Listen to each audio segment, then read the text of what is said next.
আপনারা কই থেকে আসছেন? জামালপুর থেকে আসছি। জামালপুর থেকে আসছেন, ভালো কথা, কিন্তু আপনারা গেট দিয়ে না বের হয়ে এদিকে কই যান? এই খুব কাছে আমাদের বাসা।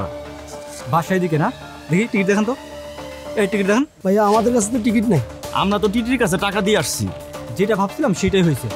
আপনি কি জানেন এই টিকিট ছাড়া রেল ভ্রমণ করা কতটা দণ্ডনীয় অপরাধ? কি বলেন স্যার? এই অপরাধের জন্য আপনাদের জেলও হতে পারে। আসসালামু আলাইকুম স্যার। স্যার যে ট্রেনের যে সমস্যাটা ছিল ইঞ্জিনে, সেটা স্যার ঠিক হয়ে গেছে। গুড। ভাই, আপনাদের জরিমানা হয়েছে। আপনাদের টিকিটের মূল্য ছিল 250 টাকা, এখন জরিমানা সহ আপনার 250 টাকা, আরও 250 টাকা, 500 টাকা দিবেন। আপনার দুজনে 1000 টাকা, তাদের টাকা দেন। স্যার আমাদের কাছে টাকা নাই স্যার। স্যার আমরা কই পাবো স্যার টাকা? স্যার যা আসলে আমরা টিটিরে দিয়ে আইছি স্যার। স্যার বিশেষ করে না, ওদেরকে জরিমানা করেন। শুনুন, আপনাদের এই মুখের কথায় কাজ হবে না। আপনাদের কাছে যেহেতু টিকিট নাই, তার মানে আপনাদের জরিমানা অবশ্যই দিতে হবে। বের করুন, দুজনে 1000 টাকা, তাড়াতাড়ি দিন। এখানে কি হচ্ছে? আরে ভাই, আপনারা যান না, আপনারা চাইতেছেন, আপনারা যান। এখানে কি হয়েছে আপনারা শুনে কি করবেন? দেখেন না ভাইয়া, এই স্যাররা আমাদের কাছে টাকা চাইতেছে, আমরা আমাদের কাছে জরিমানা চাইতেছে। আমরা তো সব ট্রেনে দিয়ে আছি, আমরা টাকা পাবো কোথায়? আপনাদের পরিচয় কি? আমাদের পরিচয় কি, এটা কি আপনার দিতে হইব?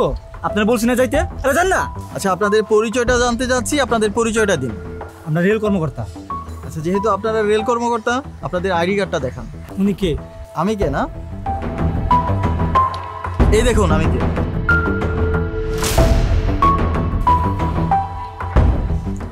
এবার প্রমাণ পেয়েছেন?